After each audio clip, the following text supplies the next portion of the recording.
আসসালামু আলাইকুম। সুপ্রিয় শিক্ষার্থী, আমার চ্যানেলে আসার জন্য আপনাদেরকে অনেক অনেক শুভেচ্ছা ও স্বাগতম। তো ভিউয়ার্স, আজকে মাইক্রোসফট এক্সেল প্রোগ্রামের পার্ট 14 তথা হোম মেনুর আন্ডারে স্টাইলস গ্রুপের সেল স্টাইলস নিয়ে আলোচনা করব। তো আপনি যদি আমার আগের পর্বটি না দেখে থাকেন তাহলে অবশ্যই দেখে নেবেন। চলুন কথা না বাড়িয়ে কাজ শুরু করা যাক। তো প্রথমে আমরা ডেস্কটপে থাকা এক্সেল ফাইলে ডাবল ক্লিক করে আমরা ফাইলটিকে ওপেন করলাম। তো এই ফাইলে আমি আগের থেকে কিছু ডাটা লিখে রেখেছি যাতে ভিডিওর লেন্থ কমানো যায়। তো আজকে আমরা এই হোম মেনুর আন্ডারে স্টাইলস গ্রুপের সেল স্টাইলসের সকল অপশন নিয়ে আলোচনা করব। Good, bad and neutral option, data and model, titles and headings, themed cell styles, number format, new cell styles এবং মার্জ স্টাইল, সকল বিষয় নিয়ে আলোচনা করব। তো আমাদের দেশে এমন অনেক অফিস আছে যেখানে সারাদিনের কাজ শেষে অফিসে সেলসের রিপোর্ট জমা দিতে হয়। ধরি একটি অফিসে 10 জন ওয়ার্কার আছে এবং একজন ম্যানেজার আছে। এই 10 জন ওয়ার্কারের 10টি রিপোর্ট ফাইল আছে। সারাদিনের কাজ শেষে প্রত্যেক ওয়ার্কার যদি তার রিপোর্টটি ভিন্ন ভিন্ন কালারে, অর্থাৎ একটি যে সেলটি সবচেয়ে ভালো হয়েছে গুড সেলস, তার জন্য একটি কালার, যে সেলটি ভালো হয়নি তার জন্য ব্যাড সেলস, তার জন্য একটি কালার, এবং যেটি খুব ভালোও না খুব খারাপও না নিউট্রাল সেলস, তার জন্য একটি কালার যদি সে ভিন্ন ভিন্ন কালার দ্বারা যদি সে হাইলাইট করে উপস্থাপন করে, তাহলে একজন ম্যানেজারের পক্ষে 10টি ওয়ার্কারের রিপোর্ট বাছাই করা খুবই কষ্টকর এবং সময় সাপেক্ষ হবে। তো সেই ক্ষেত্রে আমরা এই সেল স্টাইলসের প্রথম যে অপশনটি রয়েছে গুড, ব্যাড অ্যান্ড নিউট্রাল, এই অপশনটি ব্যবহার করে খুব সহজেই কাজটি করা যাবে। তো সেল স্টাইলসের এই প্রথমে রয়েছে নর্মাল, মানে আমাদের এই রিপোর্ট ফাইলটি এখন নর্মাল অবস্থানে রয়েছে। এখন যদি একজন ওয়ার্কার 01 মানে ওয়ার্কার 1 নম্বর ওয়ার্কার, তার দুটি এলাকা রয়েছে, যেমন মিরপুর 1 এবং মিরপুর 2, এই দুটি এলাকায় সে কাজ করে এবং তার প্রোডাক্ট রয়েছে pen, pencil, stapler, sharpener, scale এবং কাটার। এই কটি সে প্রোডাক্ট নিয়ে সে সেল করে এবং সারাদিনের কাজ শেষে কোন এলাকায় কি পরিমাণ তার সেলস হয়েছে তার একটি রিপোর্ট তার ম্যানেজারকে জমা দিতে হয়। সেজন্যে সে সারাদিনের কাজ শেষে সে মিরপুর 1 নম্বর এলাকায় সে পেন সব থেকে বেশি সে সেল করেছে। এক্ষেত্রে সে এই 8000 এই সেলটির জন্য সে একটি কালার নির্ধারণ করে দিল, এখান থেকে গুড কালার। আবার মনে করেন এখান থেকে কাটার তার খুব ভালো সেল হয়েছে, এখানে সে এটিকেও একটি কালার দিল, এখান থেকে গুড কালার দিল। এবং স্ট্যাপলার এই প্রোডাক্টটি খুব ভালো সেল হয়নি, এর জন্য সে এখান থেকে একটি ব্যাড কালার দিয়ে দিল। এবং স্কেল এটিও তার ভালো হয়নি, এখান থেকেও সে একটি কালার, সে ব্যাড কালারটি দিল। এবং যেটি ভালো সেল হয়নি বা খুব ভালো হয়নি বা খুব মন্দও হয়নি, এরকম সে যেমন পেন্সিল এখানে সে করলো কি এখান থেকে নিউট্রাল কালারটি দিল। এবং এই জিনিসটি বোঝানোর জন্য সে একটি লিজেন্ড সেট করে দিল, যেমন গুডের জন্য এখান থেকে সে গুড কালারটি দেখিয়ে দিল, ব্যাডের জন্য সে এখান থেকে এই ব্যাড কালারটি দেখিয়ে দিল, এবং নিউট্রাল মানে খুব ভালোও না খুব মন্দও না এটির জন্য সে এখান থেকে একটি নিউট্রাল কালার সে দিয়ে দিল। এবং দেখা যাচ্ছে যে অনেক বড় একটি রিপোর্ট ফাইল, সেখানে কোনো একটি প্রোডাক্টের অনেকগুলো তথ্য তার সময়ের কারণে সে চেক করতে পারেনি। সে চেক করার সুবিধার্থে সে এটিকে সে হাইলাইট করে এখান থেকে সে একটি চেক সেল একটি কালার দিয়ে রাখলো, যে এই সেলটিকে এই প্রোডাক্টটিকে পরবর্তীতে তাকে চেক করতে হবে, সেই জন্য সে এখান থেকে বোঝার জন্য একটি চেক সেল দিয়ে দিল। তো চেক সেলের এখান থেকেও সে চেক সেল কালারটি দিল, লিজেন্ড সেট করে দিল। লিজেন্ড সেট করার কারণে তার ম্যানেজার বুঝতে পারবে যে তার যে এই মানে তার দুটি এলাকায়, যেমন মিরপুর 1 এবং মিরপুর 2 এলাকায় যেমন সে এই 6000 এটি তার রিপোর্টটি খুব ভালো সেল হয়েছে, সেখান থেকে এটি দেখিয়ে দিল। আবার এই যে এখান থেকে 4500 স্কেল এই স্কেলটি খুব ভালো সেল হয়েছে, এখান থেকেও সে এখান থেকে গুড কালার দেখিয়ে দিল, এবং যেটি ভালো হয়নি মন্দ হয়েছে সেটির জন্য সে এখান থেকে ব্যাড কালারটি দেখিয়ে দিল। এই যে কাটার, এটিও তার ভালো হয়নি, এভাবে করে সে দিয়ে দিল। এবং এটি তার নিউট্রাল, খুব ভালো না মন্দ না, এখান থেকে নিউট্রাল কালারটি দিয়ে দিল, এভাবে নিউট্রাল কালারটি সেইভাবে দিয়ে দিল।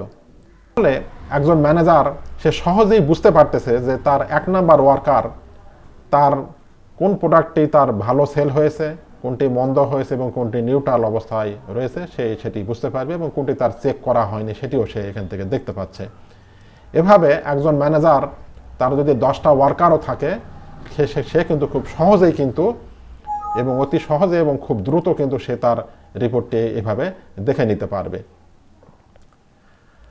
আর এরপরের অপশনটি হচ্ছে data and model. Data and মডেলের মধ্যে আমরা এটি দেখলাম। এখানে আরেকটি গুরুত্বপূর্ণ একটি অপশন রয়েছে লিঙ্কড সেল। তো লিঙ্ক সেলটি হচ্ছে আমাদের এক্সেলের কোনো একটি সেলে আমরা যদি সাপোজ এখান থেকে লিখি www.bdjobs.com লিখে আমরা এই সেলটি লেখাটি বড় হয়েছে, আমরা এটিকে মার্জান সেন্টার করে নিলাম। এখন যদি আমরা এই সেলের উপর যদি আমরা মাউসটাকে নিয়ে যাই, দেখেন আমাদের একটা হাতের চিহ্ন আসছে এবং নিচে দেখেন লেখা আসছে www.bdjobs.com, click once to follow. যদি আমরা এখানে ক্লিক করি তাহলে দেখেন সরাসরি এটি আমাদেরকে এখন একটু অপেক্ষা করলে আমাদেরকে বিডি জবস সেই ওয়েবসাইটে আমাদেরকে নিয়ে যাচ্ছে।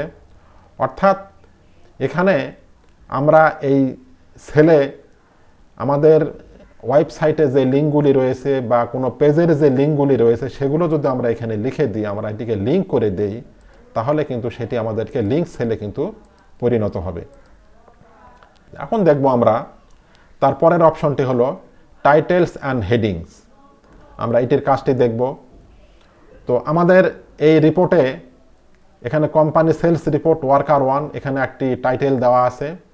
এই টাইটেলটিকে আমরা আমাদের মতন করে আমরা কাস্টমাইজ করতে পারি। তো এখানে টাইটেলস অ্যান্ড হেডিংয়ের আন্ডারে কয়েকটি ডিজাইন রয়েছে, যেমন এখানে একটি রয়েছে হেডিং 1। হেডিং 1-এ মানে এখানে মাউস নিলে আমাদের এটির মতন ডিজাইন হবে। আবার হেডিং 2 নিলে একটু ছোট হবে, আবার হেডিং 3-তে নিলে আরও ছোট হবে, হেডিং 4-এ নিলেও এরকম হবে। আবার আমরা এখান থেকে টাইটেল আমরা দিতে পারি। যদি আমরা এই টাইটেলে ক্লিক করি তাহলে আমাদের এটি এরকম বড় হয়ে যাবে। আমরা এখানে ডাবল ক্লিক করি, ডাবল ক্লিক করে আমরা এটিকে বড় করে নিলাম। তো যদি আমরা এই টাইটেলের উপর দিই তাহলে আমাদের এটি অনুরূপ হবে। আবার চাইলে আমরা এখান থেকে মডিফাইও করতে পারি। তো মডিফাই করার জন্য আমরা এখানে এই টাইটেলের উপর মাউসের ডান বাটনে ক্লিক করে যদি আমরা মডিফাই ক্লিক করি, মডিফাই ক্লিক করার পর এখান থেকে আমরা এই ফরম্যাট ক্লিক করার পর আমরা এখান থেকে নাম্বার ক্লিক, অ্যালাইনমেন্ট, আমরা এই লেখাটিকে সৌন্দর্য করার জন্য হরিজন্টালের আন্ডার জেনারেলের এখানে ক্লিক করে আমরা এটিকে সেন্টার করে দিলাম। আবার ভার্টিক্যাল এখান থেকে আমরা এইটিকে সেন্টার করে দিলাম। আবার আমরা চাইলে এই লেখাটিকে এর ফন্টে আমাদের ক্যালিব্রি ফন্টে আসে থাকলো। এরপরে আমরা এটিকে ফন্ট থেকে আমরা এটিকে আমরা বোল্ড এবং ইটালিক করতে পারি, এবং বোল্ড ইটালিক করার পরে এটিকে আমরা বর্ডারও দিতে পারি। এই বর্ডারটির একটি কালার হয়তো আমরা দিলাম, এখান থেকে একটি বর্ডার কালার দিলাম লাল, আউটলাইন করে দিলাম। এখান থেকে আমরা একটা ফিল কালার আমরা এখান থেকে দিয়ে দিলেও আরও সুন্দর হবে। আমরা এখান থেকে একটি ফিল কালার আমরা দিলাম, সাপোজ নীল গেলাম, ওকে করলাম, ওকে। এখন দেখেন আমাদের এটি কিন্তু এখন আমরা একটা কাস্টম ডিজাইন তৈরি করে নিয়েছি। আচ্ছা, এটি আমরা আউট করে দিলাম, ডিলিট। আচ্ছা, এটিও ডিলিট করে দিলাম। আচ্ছা, এখন এখানে আমরা আমাদের মতন করে একটা কাস্টম ডিজাইন সেট করে নিয়েছি। এখন যদি আমরা এটি যে কোনো জায়গায় কোনো একটা কিছু যদি লিখি, লেখার পরে এখানে যদি আমরা এই সেল স্টাইলের এখানে ক্লিক করে টাইটেলে ক্লিক করি, এটিও কিন্তু আমাদের অনুরূপ ডিজাইন হয়ে যাবে। তো এভাবে করে আমরা অতি সহজেই আমরা টাইটেলের ডিজাইনগুলো করতে পারি। তারপরের অপশনটি হচ্ছে আচ্ছা, তারপরের অপশনটি হচ্ছে যে হেডিং। এই আমাদের এই টাইটেলের নিচে আমরা হেডিংকেও অনুরূপ ডিজাইন করতে পারি। তো আমরা যদি এই হেডিংগুলো এইভাবে সিলেকশন করে সেল স্টাইলস থেকে এখান থেকে আমরা হেডিংটাকে যেরকমভাবে নিতে চাই, এখানে যেমন রয়েছে 20%, 40%, 60%, এটি হলো 100%, অ্যাকসেন্ট 1। যদি আমরা এখানে দিই অনুরূপ ডিজাইন হবে, আবার এই কালারে দিলে অনুরূপ হবে, এই কালারে দিলে অনুরূপ হবে। আমরা এখানে একটি কালার দিলাম, এই ডিজাইন দিলাম। এখন আমরা এই হেডিংয়ের মতন করে আমরা এই টোটালটাকেও আমরা এভাবে করে দিতে পারি। এখানেও আমরা সেল স্টাইলস থেকে এখানে একটি ডিজাইন দিলাম, করে আমরা এভাবে করে করে নিতে পারি। এখন মাঝখানের যে অংশটি রয়েছে, এই যে আমাদের যে ডাটাগুলি রয়েছে, এই ডাটাগুলি দেখার জন্য এখানে রয়েছে নাম্বার ফরম্যাট। আমাদের এখানে যে আচ্ছা, আমরা এটিকে এভাবে করে সিলেকশন করে এটিকে আমরা এখান থেকে আমরা এই কমা, যদি আমরা কমাতে যদি আমরা ক্লিক করি, তাহলে দেখেন আমাদের এই লেখার ভিতরে কিন্তু এরকম কমা চলে আসছে। আমরা এটিকে একটু বড় করে দিই, বুঝতে সুবিধা হবে। এখান থেকে একটু ছোট করে নিই। আচ্ছা, তাহলে আমাদের দেখেন এই ডাটার ভিতরে কমা চলে আসছে এবং কমার পরে দুটি করে জিরো রয়েছে। আমরা চাইলে এখান থেকে আমরা এই ডিক্রিজ ডেসিমাল এখানে ক্লিক করেও কিন্তু আমরা আউট করে দিতে পারি। আবার আমাদের এখানে সেল স্টাইলসের এখানে রয়েছে কমার দেওয়ার পর ব্র্যাকেটের ভিতরে জিরো, যদি এখানে আমরা ক্লিক করি এখান থেকে জিরো উঠে যাবে। তারপরের অপশনটি হচ্ছে কারেন্সি। যদি আমরা কারেন্সিতে ক্লিক করি তাহলে আমাদের এই ডাটার পূর্বে একটি করে ডলার চিহ্ন চলে আসবে। আমরা ডলার চিহ্নর পরে আবার দেখছি যে দশমিকের পরে দুটি করে জিরো রয়েছে। যদি আমরা এটি না রাখতে চাই, যদি কারেন্সির এখানে ক্লিক করি, তাহলে আমাদের এই দশমিকের পরে এই জিরোটি উঠে যাবে। আমরা এখান থেকে সেল স্টাইলস থেকে এখান থেকে আমরা এখানে পার্সেন্ট যদি আমরা পার্সেন্টে ক্লিক করি, তাহলে আমাদের লেখার শেষে আমরা এরকম করে পার্সেন্ট পেয়ে যাচ্ছি। আবার না চাইলে আমরা কন্ট্রোল জেড দিয়ে ব্যাকে আসলাম।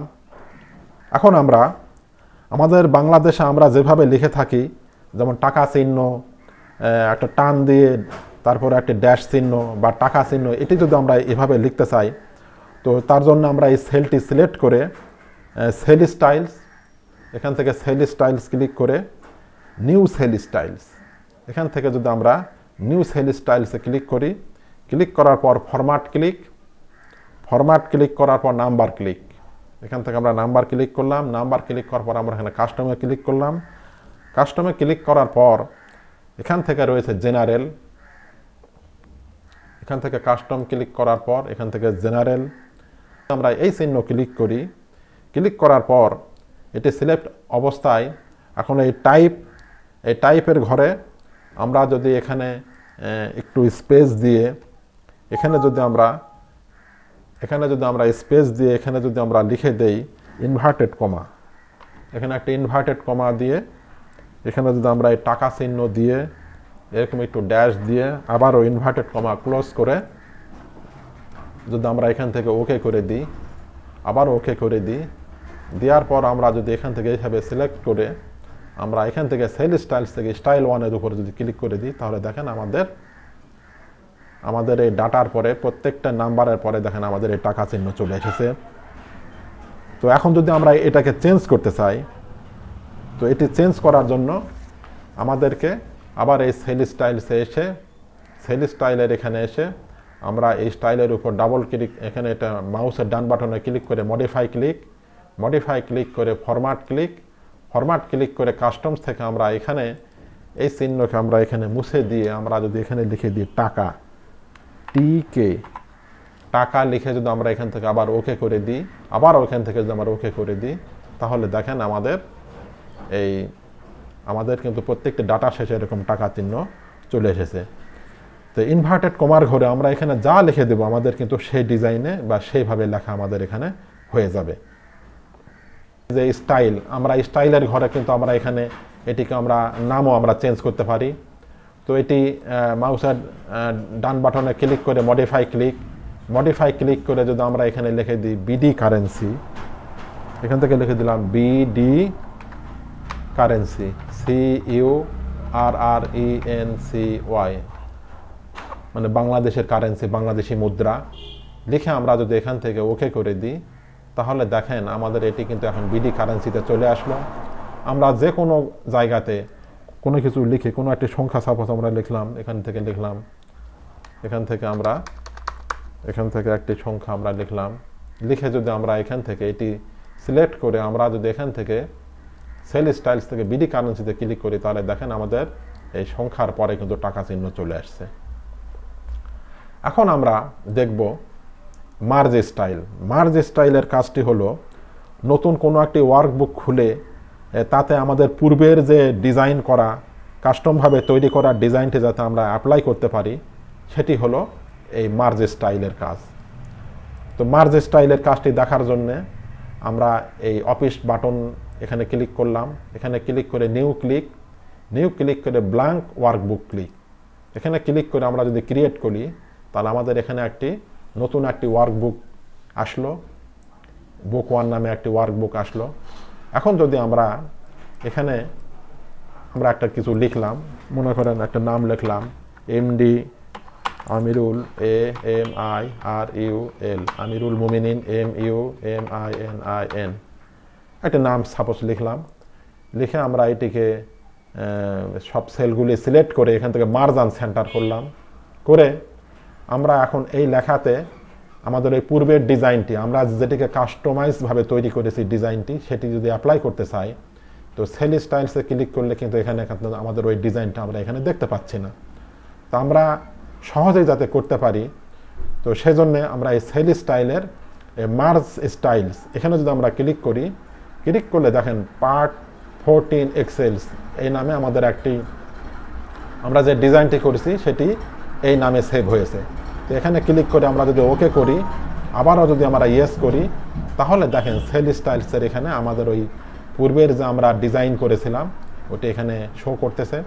এখন যদি আমরা এখানে ক্লিক করি, তাহলে দেখেন আমাদের এটি অতি সহজেই কিন্তু আমাদের এই ডিজাইনটি চলে আসছে।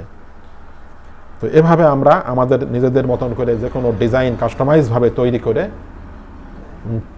পরে আবার সেটি নিয়ে এসে আমরা অ্যাপ্লাই করতে পারি, এবং এই সেল স্টাইলের সাহায্যে আমরা অতি সহজে এবং খুব দ্রুত কাজগুলো করতে পারি।